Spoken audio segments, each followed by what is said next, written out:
Assalamualaikum warahmatullahi wabarakatuh. Selamat pagi, salam sejahtera bagi kita semua.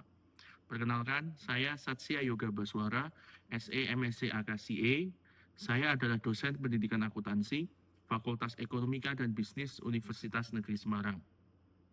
Dalam kesempatan kali ini, saya akan memaparkan terkait pernyataan diri dosen dalam unjuk kerja Tridharma Perguruan Tinggi atau PDD UKT-PT dalam bidang pengajaran yang telah saya lakukan. Selanjutnya, saya akan memaparkan salah satu mata kuliah pokok yang saya ampu, yaitu mata kuliah Sistem Informasi Akuntansi, di mana di dalamnya dijelaskan beberapa aspek terkait dengan delivery, interaction, dan assessment. Untuk penjelasannya, akan saya bagi menjadi beberapa poin di antaranya. Yang pertama adalah deskripsi mata kuliah, capaian pembelajaran mata kuliah yang diharapkan atau CPMK, materi pembelajaran, model dan metode pembelajaran, sistem penilaian. Deskripsi mata kuliah. Mata kuliah Sistem Informasi Akuntansi merupakan mata kuliah wajib program studi pendidikan akuntansi yang harus ditempuh mahasiswa dengan bobot 2 SKS. Pada mata kuliah ini dibahas konsep, komponen, dan penerapan sistem informasi akuntansi yang selanjutnya akan kita singkat dengan SIA. Dalam mendukung proses bisnis dan pengambilan keputusan manajerial, mahasiswa akan belajar bagaimana sistem informasi dirancang, diimplementasikan, dan digunakan untuk mencatat, memproses, dan melaporkan transaksi keuangan, serta aktivitas operasional perusahaan lain yang bernilai keekonomian. Materi SIA meliputi siklus akuntansi itu sendiri, yaitu penjualan, pembelian, produksi, dan penggajian, kontrol internal, audit sistem, basis data, serta penggunaan perangkat lunak akuntansi. Selain itu, mahasiswa juga akan dikenalkan pada aspek keamanan informasi dan peran SIA dalam era digital dan otomatisasi. Mata kuliah Sistem Informasi Akuntansi juga belajar bagaimana perkembangan teknologi informasi akuntansi yang diaplikasikan ke dalam ranah ekonomi untuk membantu dalam berbagai proses siklus akuntansi. Setelah mengikuti mata kuliah ini, mahasiswa diharapkan dapat merekayasa secara konseptual sebuah sistem informasi akuntansi perusahaan sesuai dengan tujuan dan karakteristik masing-masing. Capaian pembelajaran mata kuliah atau CPMK merupakan kemampuan yang diharapkan pada mata kuliah Sistem Informasi Akuntansi, yang mana CPMK merupakan turunan dari CPL yang berasal dari kurikulum program studi. CPMK yang diharapkan dari mata kuliah SIA itu antara lain sebagai berikut. CPMK 1, mahasiswa mampu menerapkan pola pikir logis, kritis, sistematis, dan inovatif dalam menganalisis dan merancang sistem informasi akuntansi yang sesuai dengan konteks organisasi dan nilai-nilai humaniora. CPMK 2, mahasiswa mampu menjelaskan dan mengaplikasikan konsep, prinsip, prosedur, dan teori sistem informasi akuntansi dalam berbagai siklus bisnis secara tepat dan konseptual. CPMK 3, mahasiswa mampu identifikasi dan menggunakan teknologi informasi serta komunikasi yang relevan dalam pengelolaan data akuntansi serta pengembangan sistem informasi akuntansi berbasis komputer. CPMK 4, mahasiswa mampu bersikap secara religius, etik, dan bertanggung jawab dalam mengelola dan mengembangkan sistem informasi akuntansi sesuai dengan prinsip keilmuan yang profesional. Referensi yang dapat digunakan oleh mahasiswa untuk menunjang perkuliahan ini adalah pertama adalah James Hall, Sistem Informasi Akuntansi, Jakarta Salemba 4, lalu Romney MBN PG Steinbart 2014, Sistem Informasi Akuntansi edisi ke-13 Salemba 4. Selanjutnya saya akan menjelaskan lebih lanjut mengenai materi pembelajaran, sistem pembelajaran dan metode pembelajaran, bentuk interaksi dosen dan mahasiswa, serta sistem penilaian. Adapun materinya meliputi konsep dasar SIA, kualitas SIA, perdagangan elektronik, teknologi informasi, kecurangan dan etika dalam SIA, kinerja dan pengendalian internal, kompetensi dan partisipasi pengguna, metodologi pengembangan SIA, sistem penjualan dan retur, sistem pembelian dan retur, sistem utang piutang, sistem pengupahan dan penggajian, sistem produksi dan persediaan, sistem penerimaan dan pengeluaran kas. Sistem pembelajaran dilakukan dengan metode blended learning yang berupa sinkronus atau tatap muka dan asinkronus menggunakan learning management system yang di UNES kita kenal dengan sebutan ELENA. Metode pembelajaran yang digunakan adalah project based learning.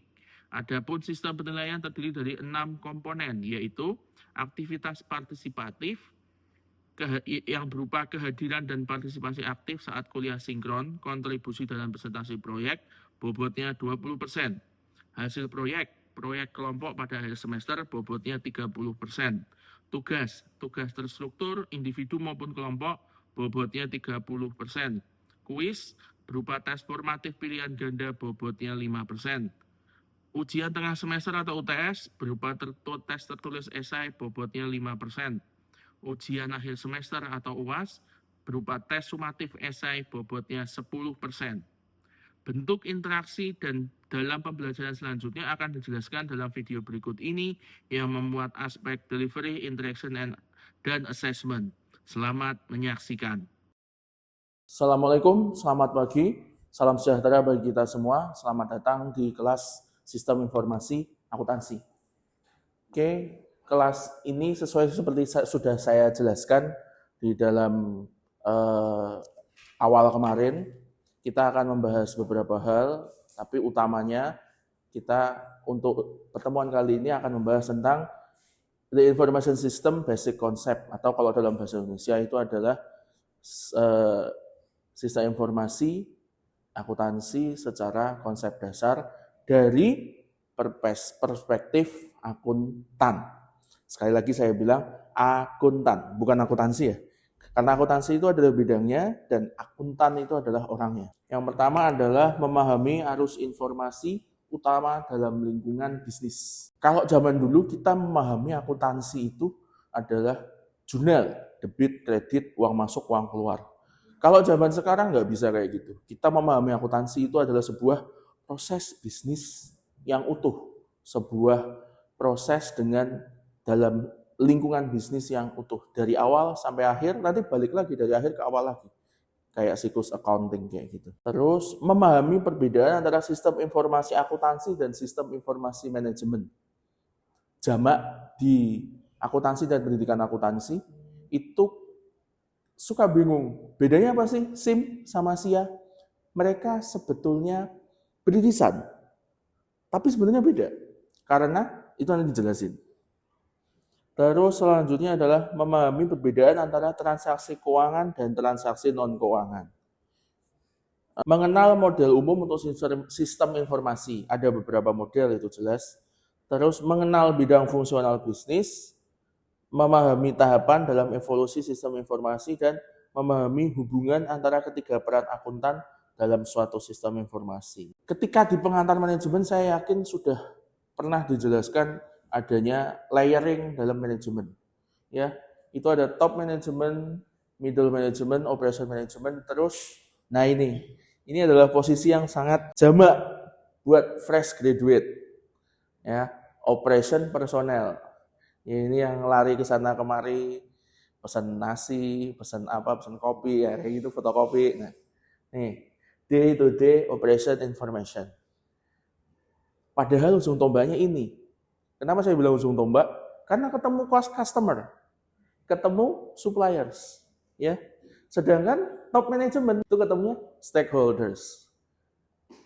Bisa bedain kan stakeholders sama stockholders. Stakeholders itu adalah para pemegang kepentingan, sedangkan stockholders itu adalah apa? Ya, pemegang saham, benar sekali. Arus informasi horizontal dan vertikal. Horizontal itu artinya hanya di lapisanmu aja. Oke. Jadi ya tadi antar day to day personel, misalnya admin digital sama admin lapangan, nah itu informasinya horizontal. Sedangkan kalau kamu harus laporan ke bosmu di middle management atau di operational management, kasih kepala unit, nah itu ke atas. Ya, kalau saya di kuliah laporan ke WD1 itu vertikal. Tapi kalau saya koordinasi sama sesama pembina mawar kayak gitu, nah itu horizontal. Informasi era sekarang itu senjata yang sangat powerful banget. Informasi. Bahkan kalau kamu punya informasi aja, itu kamu bisa nekuk pesaing, ya. Ini yang harus kamu ingat baik-baik. Itu juga kalau kamu misalnya ada yang di pasar saham atau pasar derivatif, pasar keuangan, pernah dengar istilah insider information, ada yang nyepuin kayak gitu tuh. Nah itu. Jadi kalau ada informasi adalah senjata saya untuk mengelola semuanya. Jadi nggak cuma bisnis ya, bahkan organisasi kemahasiswaan segala macam, ya, kamu punya informasi, kamu punya rahasianya musuhmu itu, tak cepuin loh kamu loh, kalah nanti kamu. Tadi sudah tentang informasi, kita ke sistem. Sistem itu adalah sekelompok komponen atau subsistem yang saling terkait, yang melayani untuk tujuan bersama. Jadi goals-nya itu satu apa? Sukses. Dalam sistem itu ada subsistemnya. Contoh ya kalau sekali lagi kayak di Ormawa itu ya ada apa? Departemen. Kalau di level fakultas, kalau di universitas ada kementerian atau segala macam itu. Di atas kementerian ada Kemenkoan, di atas departemen ada bidang ya gitu. Nah, itu adalah sebenarnya adalah subsistem dari sebuah sistem yang besar yang ada melingkupinya. Ada sistem decomposition dan sistem interdependency. Kalau sistem decomposition adalah proses membagi sistem menjadi bagian-bagian subsistem yang lebih kecil. Itu seperti tadi itu, ada kepalanya, habis itu dia bagi ke bidangnya, bagi ke departemennya, seperti itu. Terus ada sistem interdependency. Bagian yang berbeda, tidak bersifat mandiri, bergantung pada berfungsinya bagian-bagian lain dari sistem. Semua bagian yang berbeda harus berfungsi atau sistem akan gagal. Departemen-departemen, ya, divisi-divisi, kementerian-kementerian segala macam, itu memang berbeda satu sama lain. Tapi kalau salah satu ada yang nggak jalan, apalagi yang dalam satu bidang atau dalam satu divisi besar kayak gitu, itu salah satunya ada yang macet, itu pasti akan memberatkan yang lain. Nanti ada yang macet. Ada bayangan soal data? Data itu apa sih? Agak rancu ya, mungkin antara data dan informasi ya. Tapi kalau angka itu pasti data sih. Nanti diolah jadi informasi. Nanti mata kuliahnya analisis laporan keuangan tapi.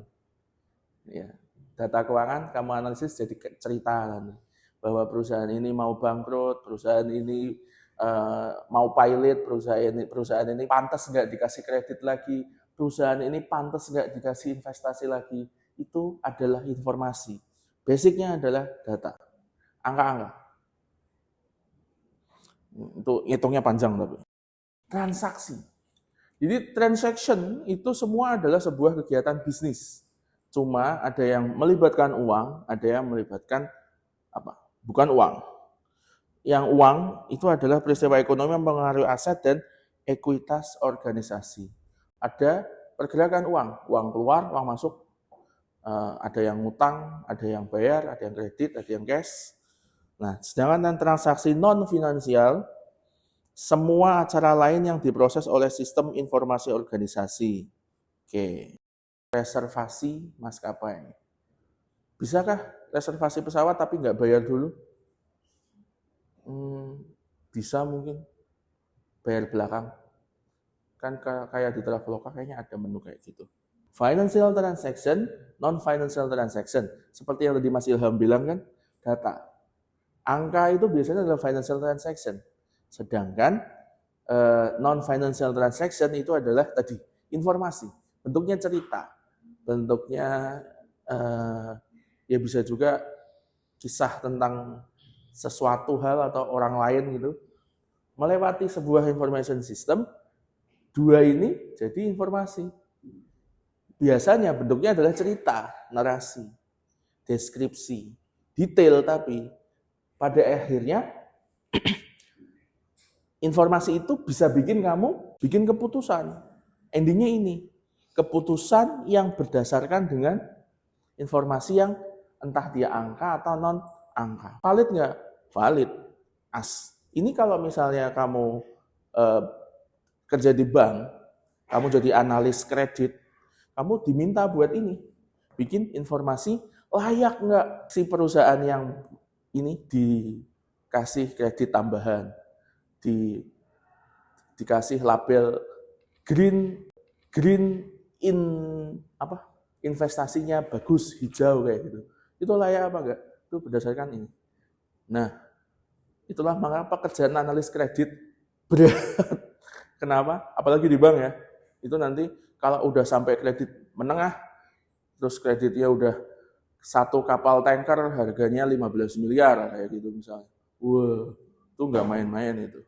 Cuannya banyak. Ini yang penting banget. Yang sering ketukar-tukar. Kalau di non-akuntansi, biasanya nggak dapat SIA. Cuma dapat SIM doang. Beberapa ada yang dapat Advanced System Information Management itu ada. Cuma itu di mungkin D4 kali ya, atau prodi-prodi tertentu aja. AIS dan MIS, oke. Banyak penelitian-penelitian tentang AIS atau Accounting Information System itu juga mirip-mirip dengan penelitian di Management Information System. Jurnal yang terkenal di Amerika Serikat tentang Accounting Information System, MIS Quarterly namanya, itu jadi satu dengan MIS. Jadi AIS dan MIS itu di satu tempat. Gitu. Seharusnya kalau semisalnya di Management Information System itu diajarin masang komputer itu hardware-nya apa, software-nya apa, terus jaringan, ada jaringan intranet, extranet, terus ada wifi, itu ada wifi yang cuma lingkup kecil yang usernya 10, ada wifi yang lingkupnya lebih besar lagi, bahkan ada wifi yang sampai pakai tower kayak gitu yang bisa sampai 10 km radiusnya kayak gitu. Nah, itu di Management Information System. Sedangkan kalau di Accounting Information System, nanti mainly setelah mid semester, kita akan ngomongin siklus penggajian, siklus produksi, siklus persediaan, segala macam kayak gitu, siklus jasa, siklus uang masuk, uang keluar. Jadi kita tetap stick on accounting. Nah, sedangkan kalau AIS kita masih ngomongin, nah itu masih ada General Ledger. General Ledger itu adalah buku besar. Ada Financial Reporting System. Kalau ada Zahir, terus Mayop jadul banget ya. Terus habis itu ada Accurate sekarang, yang tinggal input, nggak usah mudeng akuntansi jadi nanti. Cuman kalau mau Accurate itu harus ada kayak trainingnya dulu. Contoh aja dulu, ya. Di SIA itu ini harus gambar kayak gini. Ini adalah gambar level konsep. Nanti ketika diterjemahkan ke para pembuat website itu berubah nanti. Tapi akuntan cuman gambar kayak gini doang. Ini nanti ada hubungannya sama audit juga. Perannya ini, akuntan sebagai pengguna sistem informasi. Jadi, lulusan sarjana akuntansi itu harus bisa mengkonsepkan. Jadi, yang namanya auditing, nah ini makanya SIA itu seharusnya di semester akhir untuk biar udah dapat auditing dulu, jadi tahu konsepnya audit. Karena SIA itu kayak backdoor-nya dari auditing. Jadi, akuntan harus dapat dengan jelas menyampaikan kebutuhan mereka kepada para profesional sistem yang merancang sistem. Ya, akuntansi itu nggak perlu belajar apa ya, kayak ya kalau mau belajar sendiri kayak codingnya atau Python-nya itu boleh, tapi sebetulnya kita itu hanya tataran konseptor, sehingga nanti itu semua yang bikin itu adalah profesional IT. Jadi ada koordinasi antara si akuntan dengan profesional IT-nya. akuntan harus secara aktif berpartisipasi dalam proyek pengembangan sistem untuk memastikan desain sistem yang tepat. Kan dia konseptor. Dia harus berkoordinasi terus dengan yang membuat profesional IT-nya. Jadi jangan sampai akuntannya yang malah jadi profesional IT-nya. Ya, itu double kerja, sia-sia nanti. Walaupun kenyataan di lapangan banyak profesional IT yang S1-nya IT, S2-nya ambil akuntansi. Banyak banget. Di perbankan, di Mandiri banyak kayak gitu. Teman saya ada. Akuntan sebagai desainer sistem. Ini mempertegas. Yang terakhir adalah akuntan sebagai auditor sistem. Nah, external auditor jelas, IT auditor dan internal auditor. Ini dia. Ini yang keren sekarang. Akuntan yang keren sekarang ini, IT auditor. Gelarnya CISA, CISA. Ini keren. Oke. Terima kasih. Kurang lebih seperti itu. Kalau ada pertanyaan, silakan. Izin memperkenalkan diri, nama saya Muhammad Diliat Fatur Rahman. Izin bertanya Pak ya, terkait tadi yang Bapak jelaskan, itu kan banyak sekali struktur yang sangat kompleks di SIA itu sendiri. Nah, di struktur yang kompleks itu apakah relevan Pak untuk organisasi-organisasi yang kecil yang maksudnya belum terdapat instansi atau lainnya? Dan bagaimana sih Pak untuk menyajikan hasil informasi dari SIA itu sendiri agar tidak termanipulatif, karena biasanya di organisasi-organisasi kecil ini biasanya hanya memanfaatkan SIA yang sederhana seperti itu Pak. Terima kasih. Organisasi yang Mas Fatur bilang kecil itu tadi itu kayak apa sih? Kayak gimana sih, sekecil apa dia itu bisa mengumpulkan uangnya seberapa banyak, orangnya seberapa banyak. Kalau orangnya 100, saya rasa bukan organisasi kecil Mas. Jadinya itu kecil itu ya mungkin orangnya 10, nah itu kecil. Nah itu mungkin kegiatannya satu orang handle 2 atau 3 departemen kayak gitu, nah itu kecil. Kecuali kalau orangnya 100, itu kan departemennya 10 bisa dibagi rata. Dengan yang kecil-kecil kayak gini, sampel ini itu bisa hal-hal kecil Mas, cuman mencatat apa, misalnya apa Mas? Yang mbok catat Mas?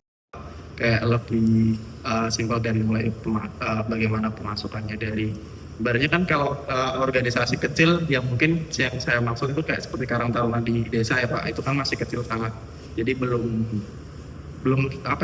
terlalu berkembang gitu loh, belum terlalu banyak juga SDM-nya. Jadi yang mungkin yang bisa kita ajukan sebatas laporan keuangan yang mungkin nanti bisa dipercayain buat pengajuan dana selanjutnya seperti di ketua RT atau di RW-nya langsung, atau bahkan kita bisa mengajukan dana ke kelurahan seperti itu.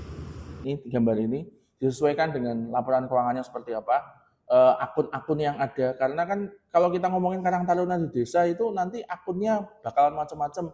Bisa jadi ada biaya ormas, nah itu biaya ormas atau biaya entertainment Karang Taruna kan kita nggak tahu, misalnya ada kayak gitu tuh. Nah, oke. Gitu ya Mas ya, makasih Mas. Ada lagi? Baik, Pak, menanggapi sebelumnya, terima kasih perkenalkan nama saya Putra Pratama.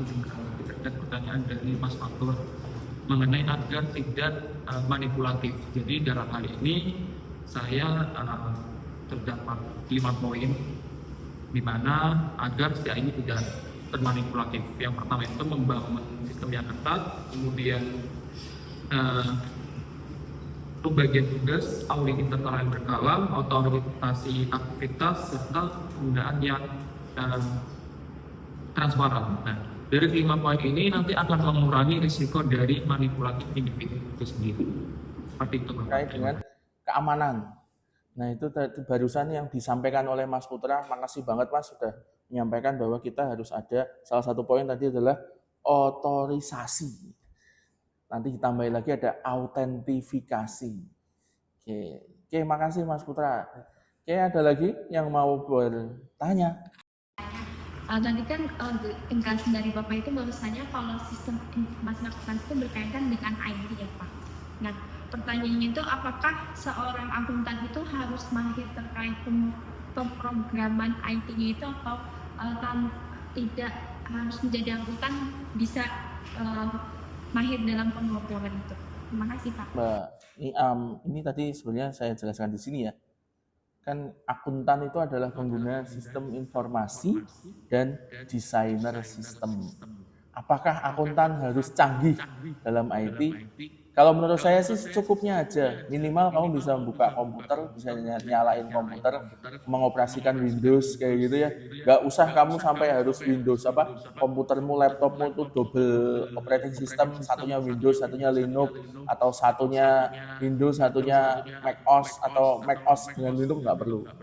Pengalaman saya soalnya dulu saya laptopnya double kayak gitu. Nah, karena apa? Karena yang penting kamu paham aja sih. Kamu paham dengan kamu paham dengan teknologinya minimal. Terus habis itu kamu paham dengan sistem yang kamu buat. Ya. Nanti tinggal bagaimana kamu mengkoordinasikan, membicarakan ke ahli IT-nya. Nggak perlu kamu sampai saya bukan against, saya bukan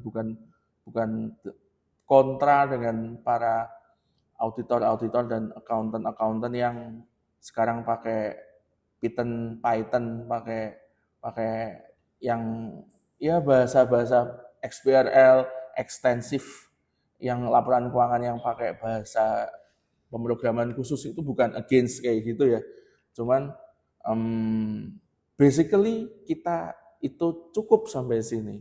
Kalau sampai sana itu adalah personal interest. Gitu ya Mbak ya. Monggo, ada lagi yang mau menanggapi? Cukup. Menanggapi Pak Bapak tadi bahwa saya rasa juga akuntan sendiri tidak harus, saya sepakat sebenarnya dengan Bapak, tidak harus mengerti sistem, tapi seenggak-enggaknya itu akuntan itu harus paham basic-basicnya lah, seperti flowchart atau cara membuka website itu segala macam yang sekiranya itu bisa membantu kita nantinya dalam berkomunikasi dan berjembatani dengan tim IT-nya nanti. Nah, dan juga tambahan juga sedikit yang penting menurut saya adalah independensi dalam kita menyusun sistemnya nanti. Karena bagaimana kita tetap mandiri, bagaimana kita tetap teguh pada pendirian kita tanpa tekanan dari manajemen operasional, sehingga kita nantinya akan menyusun sistem dan memberikan informasi yang benar-benar faktual dan sesuai dengan lapangan tanpa ada proses intimidasi atau tekanan dari manapun.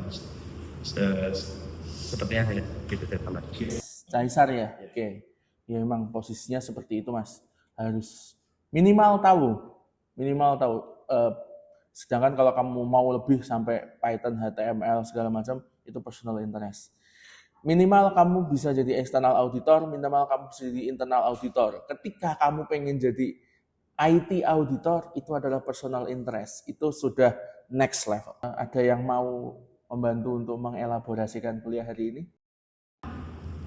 Itu SIA sama SIA. Kan banyak bilang bahasa Indonesia. Nah, berarti perbedaannya itu di SIA sendiri dia bahas gimana sistem dari akuntansi sendiri, mulai dari penggantiannya, kemudian juga terkait dengan keuangan, uang masuk dan bisnisnya. Sedangkan di SIA itu sendiri kita lebih membahas dengan customer-nya, customer itu seperti apa. Nah, itu juga berkaitan dengan pertanyaannya dari masyarakat itu saya lupa, bahwasannya memang SIA itu bisa digunakan di dalam organisasi, tapi memang lingkup yang kecil dibilang seperti karena yang dimana pada akhirnya itu tuh pengambilan keputusan.